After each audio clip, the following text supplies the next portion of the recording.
that we use,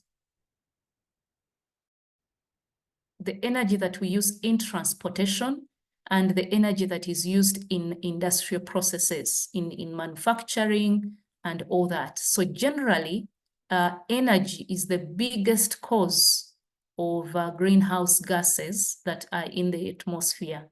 And that is followed by the sector that is usually referred to as AFOLU, agriculture, forestry, and land use. So the activities that we do in agriculture, when we cut down the forests, when we are cultivating land in a way that is not sustainable, we are emitting gases in the atmosphere, and those ones are causing, climate change, or a change in our atmosphere. So now we have seen here the countries that are emitting. Majority of these are developed countries, so not very clearly the countries. So we are going to see the map of the world, and you see the status of those countries. So on the left, we see the Human Development Index. It means that the greener the country, the more well-off the country is. So it means that the United States, that is emitting the highest, is again one of those that are the richest. When you look at Europe, you see also a deep green. They are also rich. So they are causing climate change. They are emitting gases which are messing up our climate system. But then on the other hand, for them, they are well off. So when challenges come, they have all the means to be able to adapt. Now, let's look at the right, where we have vulnerability. Now, the greener, the less vulnerable. When you go towards yellow and red, it means those countries are vulnerable. So remember, we said Africa, it emits about only 3% of the gases that cause climate change. But yet Africa, when you look at the colors, Africa is one of those countries that are very, very vulnerable and worse off. Uganda is in the orange zone down here. So what this means is that much as we haven't contributed a lot to climate change, because our countries are vulnerable in Africa, we are going to be impacted the most. We are going to experience the worst effects of climate change, because we don't even have the means to build back. We don't have the means to, for example, evacuate people in case of, disasters. Whereas these countries that are emitting, when you look at United States, when you look at Europe,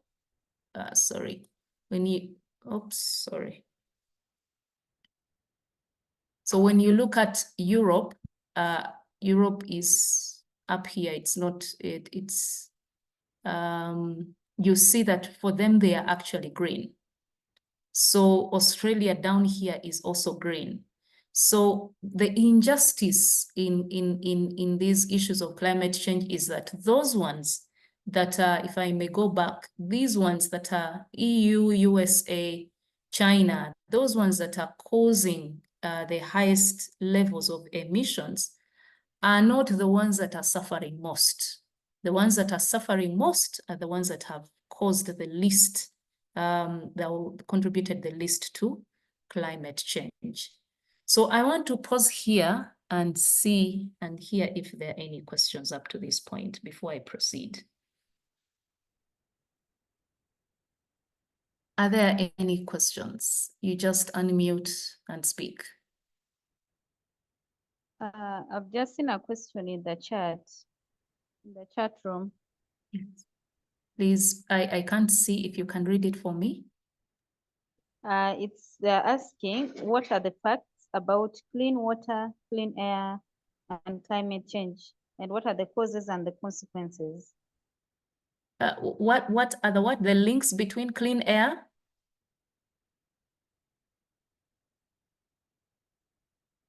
Come again? It's what are the facts? Like what are the facts about clean water, clean air, and climate change? What are the causes and consequences? Okay, so I have just been explaining the causes. I hope that we are getting a little bit. So if I can go back to this and even the video that we had, the causes of climate change is the accumulation of these greenhouse gases. We call them greenhouse gases. There are several. The video showed us a number of them. Carbon dioxide is one of those. Water vapor is another. Methane is another. So there are many gases that are in that category and are called greenhouse gases. So when they accumulate in the atmosphere, they create what is called a greenhouse effect. So you know a greenhouse is supposed to trap some level of heat, which keeps the plant in there warm, and it is just enough to help the plants to grow. So it keeps it like a blanket and insulate. So when the sun's rays go through and hit Earth, this kind of blanket of gases does not allow them to go back to the atmosphere. So then the heat keeps accumulating on Earth, and our Earth warms. And when the Earth warms and it becomes warmer and warmer and warmer, it disorganizes the water cycle. You know, in the Earth, we have water in a number of states. We have water that is frozen, that is in solid form, in form of ice, that is on the glaciers, on tops of the mountains, the Arctic Circle. We saw that in the video. Then we have water that is in liquid form in our lakes, in our rivers. And then we have water that is usually in between. It's not solid, it is not liquid, it is vapor, it is in the atmosphere.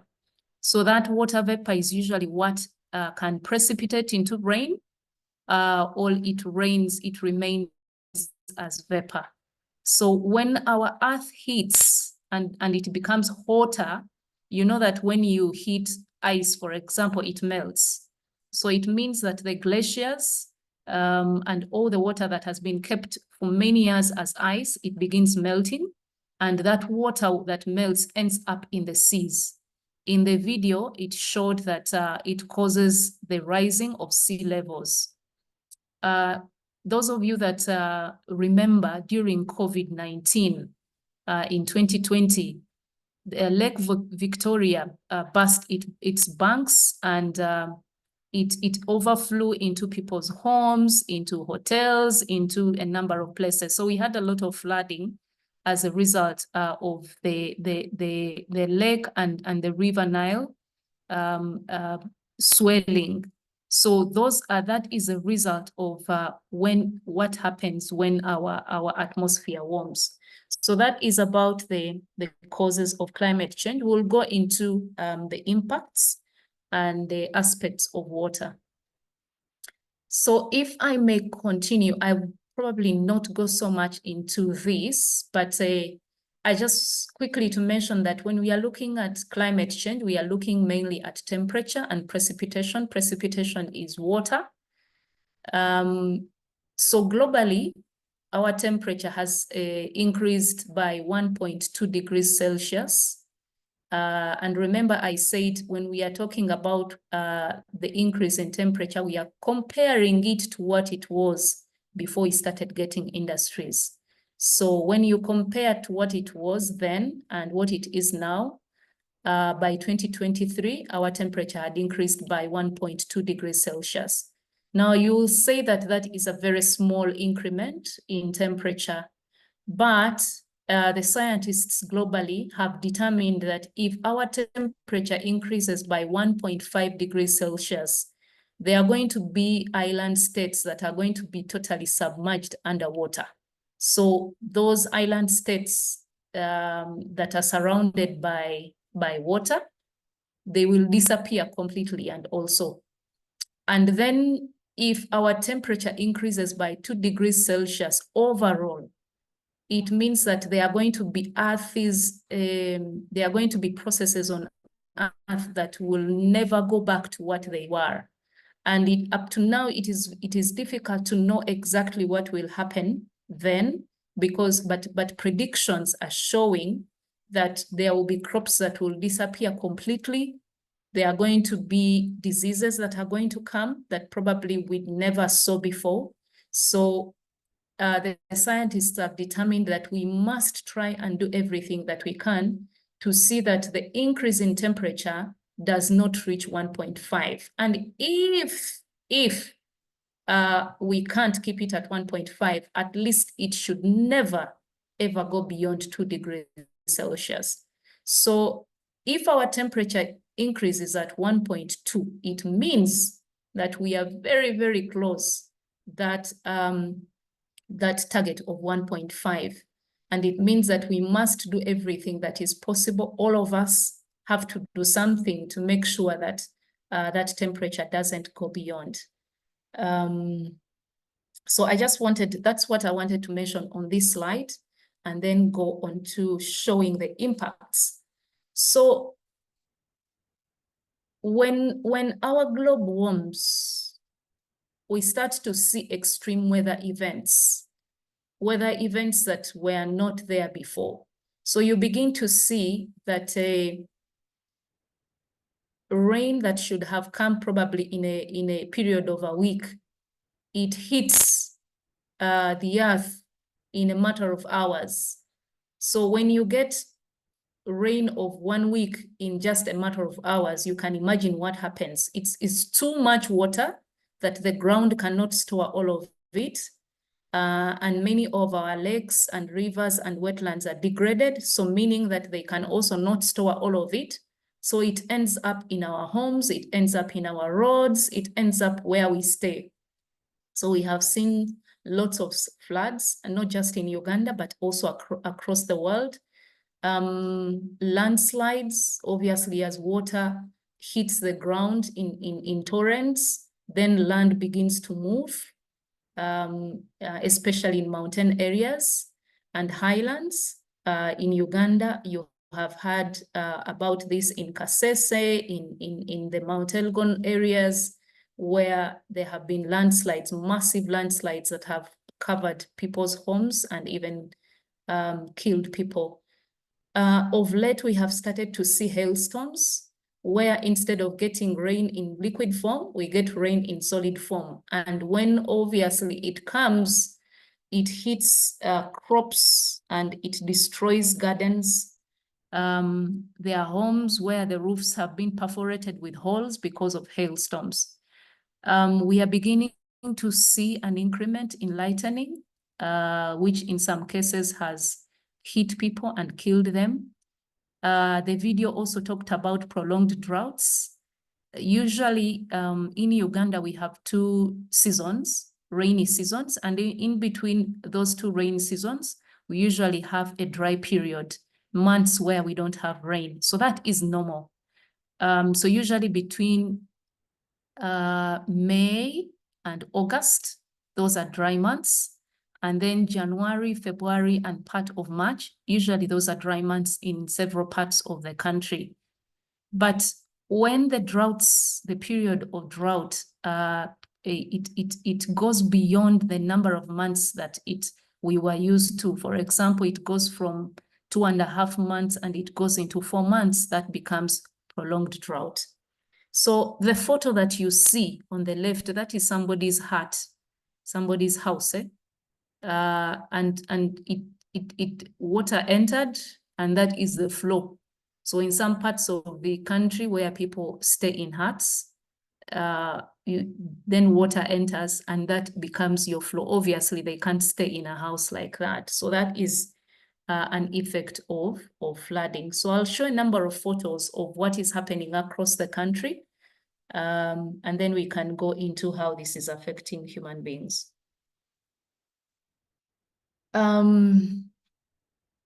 So the impacts of climate change, I thought that the best way for us to see and kind of reflect on the effects and impacts of climate change is by seeing the photos and you relating to what is happening in wherever you come from or where you stay. So at the top here is a man that is looking at his banana plantation. When you look at the leaves have been tattered, and we know that a plant makes its food through the leaves. So when the leaves are destroyed like that, it means that the crop is also not going to yield. The bananas are not going to be that big, or some of the plants may not actually put on bananas at all. So that was in Southwest Uganda in 2022. And I got these photos from the annual state of disaster reports that are released by the Office of the Prime Minister. So down, that is a Mbale city in 2022. You can see how water, you know, has crossed over into people's homes. This seems like a school. The entire compound has been covered by water. So this was River Nabuyonga that flooded in 2022. Moving on. So on the left, you're seeing a house that has been completely destroyed by moving debris, moving rocks, and that was in Bundibujo. On the left below, if you look closely inside there, you see some green roofs. Now that is a health center in Bulisa. So it had been renovated, but it was in the floodplain. And when torrential rains came, they flooded the entire area, and the entire health center is submerged. Meanwhile, people are getting sick and they need medical attention, but their health center is underwater, as you can see. But also, after that water has gone down, those buildings cannot be the same, you know, so you can't be sure that those buildings are going to be stable. So it means that there is going to be some work that has to be done on those buildings if they don't collapse altogether. The photo down is also another one in Kasese that was showing, that was in 2020. As you can see, half of the road has been eaten away by mudslides. You can see the rocks that have come from up in the highlands, and they have eaten away half of the road. So when climate change happens, of course, it causes the things that we talked about, the floods, the droughts, the hailstorms, all those things now happen. And so those extreme weather events impact us in different ways. So you have probably seen infrastructure that is damaged, like roads like this one in the photo, where bridges that connect one community to another are being swept away completely, and disconnecting communities. You have seen in some of the photos where buildings have been destroyed, either by heavy winds or storms or landslides. And some of these are schools that have been deroofed, like the roof is off and the kids they cannot study. So infrastructure, and it is very expensive to build back this infrastructure. We are a poor country. And so if we invest in something, we want to use it for many, many years before we can renovate it even. So in just a matter of hours, those buildings and bridges are lost. And then the country has to invest once again. More money is lost, and it is diverted into building back the destroyed infrastructure. The second that is very common in our country is the loss of crops. For example, through hailstorms and through the floods, where the floods, they flood the entire garden, and cassava root crops begin rotting. And then you find that the communities that had grown that food, they have nothing to eat. So the food insecurity that comes out of that are quite high, especially in Eastern Uganda, where there is a lot of flooding and in northern Uganda. But also we know that agriculture is the main source of income for over 70% of people in Uganda.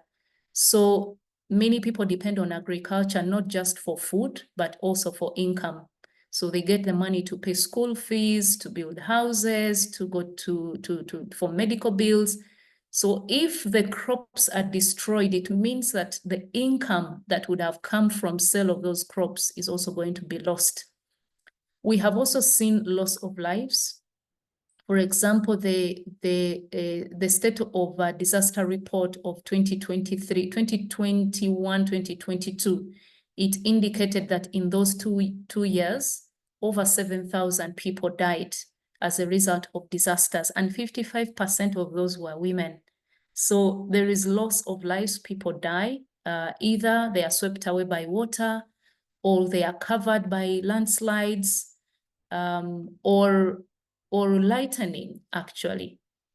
And then when these disasters happen, people, of course, are displaced. You saw the house that is somebody's house that was full of water. They can't stay in those homes.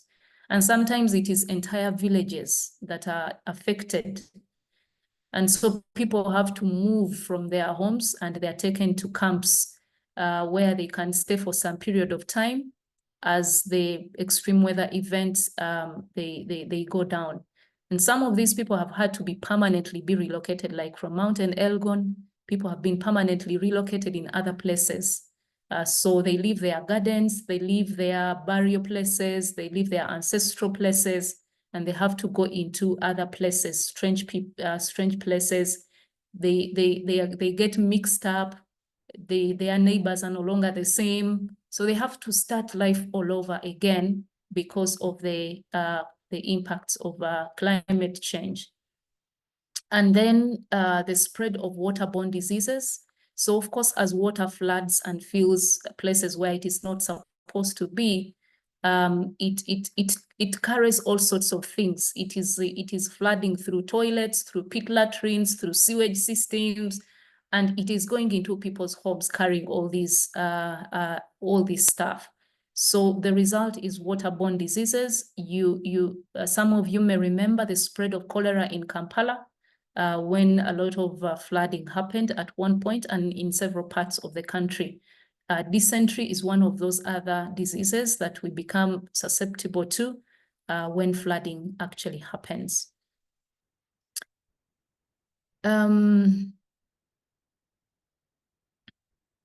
So looking at gender, how is climate change impacting, or what are the dimensions of gender, or of climate change on gender dynamics, the impact of climate change on gender dynamics? So the annual State of Disaster Report of 2020 pointed out a number of aspects. On an annual basis, of course, they point out the gender aspects of disasters, and most of the disasters are induced by climate change. So I wanted to highlight the ones that were presented in that report of 2020.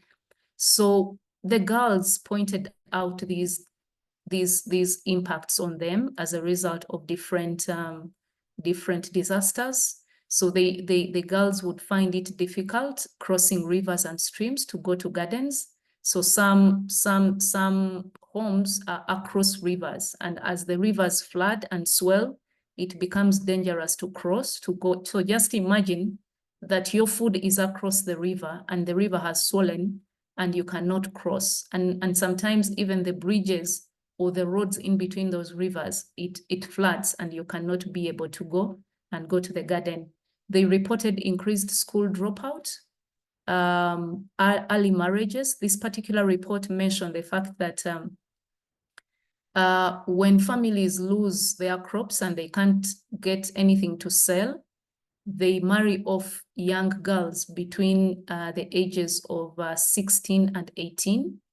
They marry them off so that they can get dowry, which now they use in place of what they would have earned from crops.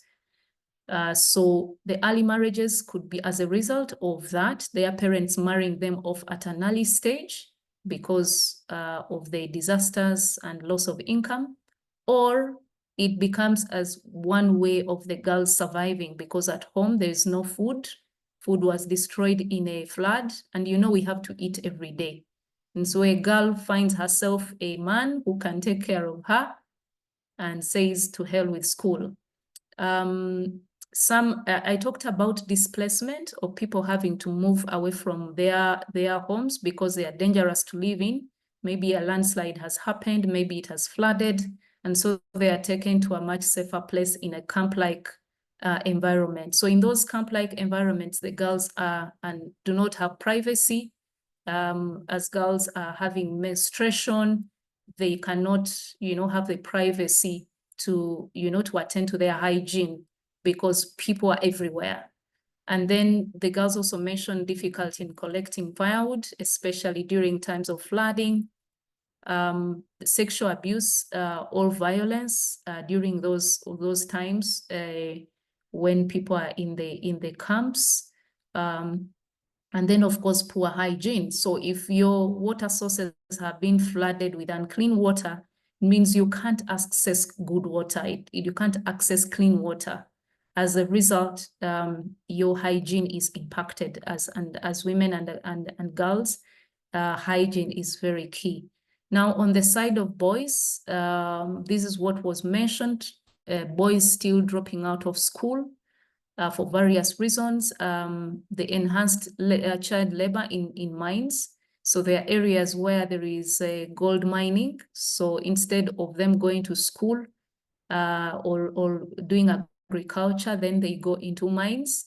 And for the family to be able to get as much money as possible, the adults go and they also deploy the boys to go. In the cattle areas, the boys mentioned difficulty in grazing cattle because the grazing areas have been flooded, and so they have to go further and further away to find areas that are not flooded. They talked about enhanced bad behaviors such as drug abuse because the boys are idle. They can't do much. Their crops have been destroyed or their homes have been destroyed. They talked about migration to urban areas. This is also common among the male adults or the men. They talked about increased child-headed households in cases of disasters where the adults have died, and you find that now the child who is the eldest has to take on the responsibility. And then on a positive note, some of the boys resorting to making crafts, which of course wasn't like the case before. So they now take on doing crafts to be able to earn a living. So on the side of men and women, the impacts are much bigger. I won't go through all of them. Some of them are similar to what the boys and the girls face, but at another level. But the responsibility on the women, it becomes more difficult for them to get food and firewood, and of course that results in a reduced nutrition due to destruction of the gardens.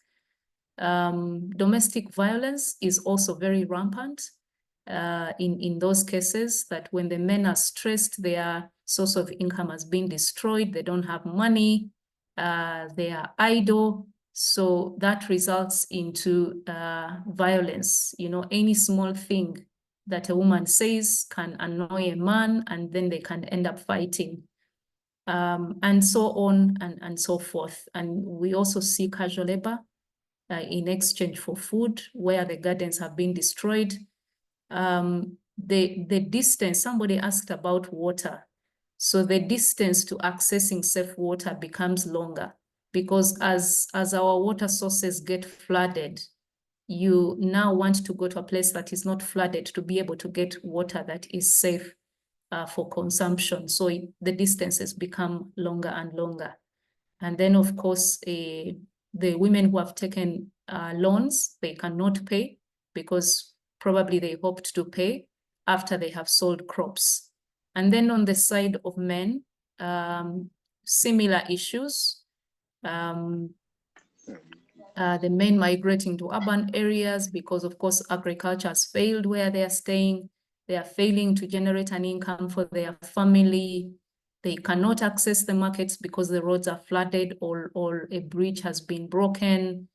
The cost of seeds has increased because probably the last season the crop was destroyed and not much seed was produced. So a lot of issues, but at the bottom you see the engagement in extramarital affairs. When the men get idle, they begin to look for another woman, and so they engage in extramarital affairs.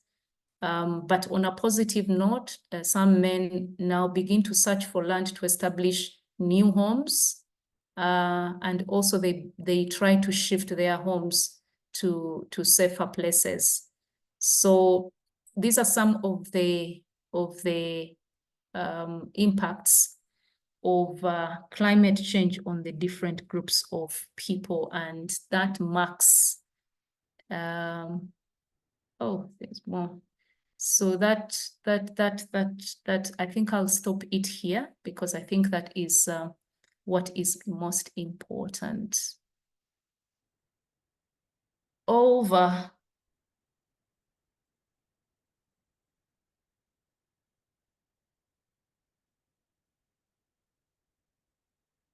Hello? Yes, thank you so much. Thank you for covering this. I don't know if in the 5 minutes left, there are some questions I'm seeing in the chat.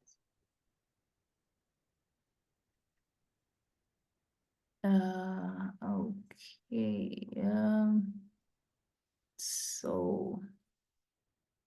So somebody was asking about the facts about clean water. So facts, I don't know what you needed. You needed figures. I'm not so sure if that can be clarified or I think that if one you answered. Okay. The causes and consequences. I think that one you answered.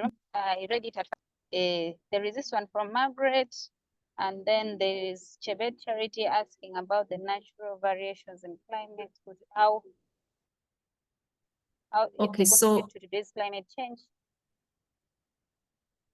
Yeah, so let me widen it so that I can see it better. Okay, so Nabagereka Margaret, how do the countries in northern part of the globe able not to be affected by climate change? Because I thought the atmosphere covers the whole globe. Yes, they get affected. It is the impact that matters. So I'll give a very simple example. In the United States of America and Australia, because of extreme temperatures, they have been experiencing very, very bad fires that burn villages and villages, maybe close to sub-counties. But then when you listen to the casualties, you find that probably no person has died, or if there are many, maybe 1 or 2 persons has died. So the fire came, it went through that whole place, but because the nation is rich, they have infrastructure, they have money, they have equipment, they have everything that they need to be able to evacuate people. They have access to information that is very, very accurate, that tells people that in 1 day or 2, a fire is going to start and it is going to reach this place. So people are able to flee and we see less deaths. Now, for us, if a fire like that happened in one of our sub-counties or villages, by the time people even get to know, by the time OPM comes, sometimes the fire brigade comes like 12 hours, 6 hours after, you know. So the issue is that they get affected, but because they are wealthy nations, they are able to put in place mechanisms that reduce the impact on humans. And then because they are also wealthy, they can easily build back whatever has been destroyed. They can support the communities to rebuild their homes. The people, their levels of income are much higher, so they can still be able to build another house. Whereas here, if somebody has been saving for this house, they have taken 10 years to build their house, building 1 brick at a time. if that house got destroyed in just a matter of hours, this person needs another 10 years if they are lucky to build back that home. So that's the difference between us poor countries and the rich countries. So the rich countries have destroyed the climate and made themselves rich. And so they can be able to buffer themselves against the impact of climate change. Whereas for us who haven't contributed that much, our ability to respond to climate change is actually weak.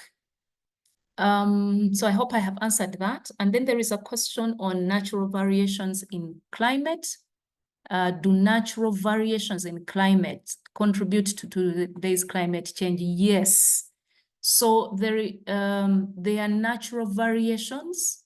Ideally, the climate system is not static. So even without the industries, there used to be changes. Even before all these gases from human activity came, the changes would happen, but they would be so far in between.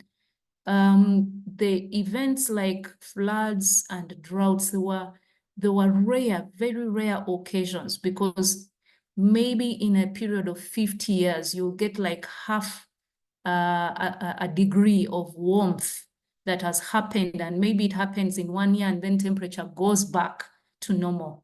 But what has happened because of now human activities, the changes are accelerated. They are happening much, much faster. Extreme weather events are happening much more frequently. You find that probably droughts that used to come every once in 15 years or 10 years, now they become an annual event. So yes, they are the natural changes in the climate system, but nowadays we don't talk about those because the changes, the human-induced changes have overtaken and they have overshadowed the natural causes. Then somebody asks the conditions that result in 2 hailstorms.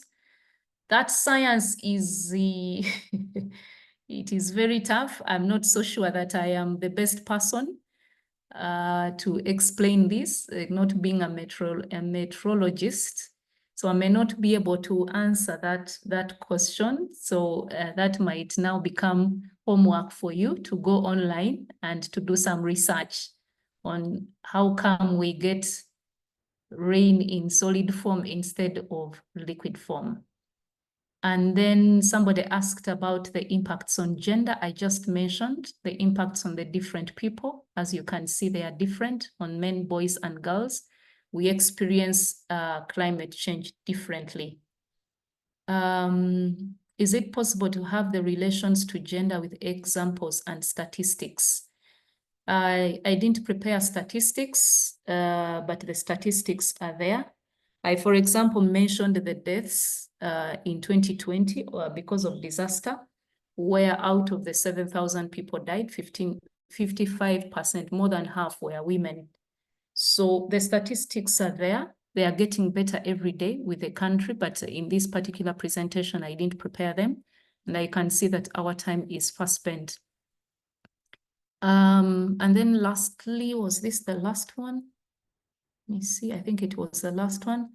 Is it only tree plantation, the most adaptation way to overcome challenges of climate change? How does the water soil help to reduce greenhouse gases? Very good question. So tree planting is not the only way. As we have seen, the sectors that are emitting, the biggest emitter of greenhouse gases is the energy subsector. So globally, there is a move to stop the use of fossil fuels. Fossil fuels is the oil that we mine from the underground. So there are many countries across the world that have gone rich because they are mining the fossil fuels. So when those fossil fuels are burnt, like for example, the petrol used in our cars, the diesel that is used in our generators, and in the industries, it emits, and it is a major contributor. So energy, the kind of energy that we use, is contributing a lot. So there is a whole drive to move towards cleaner fuels, like solar energy, which is wind energy, and other sources of energy, but not from the fossil fuels. So even our cooking using firewood, it also creates these kinds of emissions. So meaning that moving away from cooking using firewood or charcoal, it also helps, because also apart from emitting from firewood, emitting gases through firewood, it means that we have killed a tree, a tree that would have been able to sequester carbon. So forestry and tree planting, they are very key in sequestering carbon or sinking back carbon or cleaning up the atmosphere of the carbon dioxide or the other gases that have been emitted. But then it is not the only way. There are many other ways in which those gases can be sunk. These days, there are technologies of carbon capture and carbon storage. So if you go to Google and you put in carbon capture and carbon storage, so those are different ways in which the nations, the developed nations that are emitting, they are under pressure to reduce their emissions. So they have started designing equipment that can suck carbon dioxide out of the atmosphere, and then they inject it into the ground, kind of to keep it there. So there are many different ways, and every other day new ways are being found on reducing the greenhouse gases and therefore rolling back climate change. And then in the era of ECOP, will the moving away from use of fossil fuels be effective? So unfortunately, there are many countries. I participated in COP28 last year. That is the Conference of Parties to the United Nations Framework Convention on Climate Change. It's the global convergence of everyone that is concerned about climate change. And as discussions were going on and countries were pledging to stop burning fossil fuels, to stop mining oil, deals were being signed, to sell fuel in that same conference. So there is so it is double-sided, double standard from especially the oil selling countries. And unfortunately, last year COP was held in one of those, and even this year it is happening in Azerbaijan. They are also a major petrol state.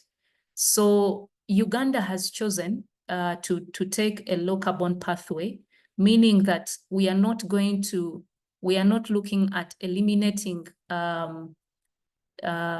emissions of carbon dioxide, but we are looking at limiting the emissions, because we are still a poor nation. We still need to harness our oil reserves so that we can also invest and increase our readiness to adapt to climate change. So it is two ways. So we need the oil. It can help us be like those developed countries, which even if they are impacted by climate change, the casualties are few. So we would also want to be at that level, that our people are more wealthier, that our government, our economy is much stronger, and it can revive much faster, because we have benefited from the oil reserves. Because for many of the countries that have been mining oil, they are really rich nations. So yeah, so it's double, but the country is struggling really to get financing for the ECOP, especially for the pipeline, and it is mainly because of the pressure of moving away from fossil fuels. So hopefully they will get a funder to fund, but I just wanted to mention that the country has taken a low carbon pathway, because we are really among, if you look at the emissions from Uganda, they are 0.00 something. So you can't compare us with the United States that is at 25%. Okay, so I think that was it. Yes, thank you so much, Ms. Potelda. Thank you for unpacking this and bringing it into the gender impacts too. This has been a great opportunity of learning for the MEMPRO staff and also the MEMPRO Girls Network, and also other people who have joined in from the different parts of the country. And next time we call on you again, I hope you also show up. Thank you for showing up today amidst your busy schedule. And today has ended here. Thank you so much. Thank you for giving me an opportunity. Bye-bye. Bye-bye. You have a lovely evening. You too.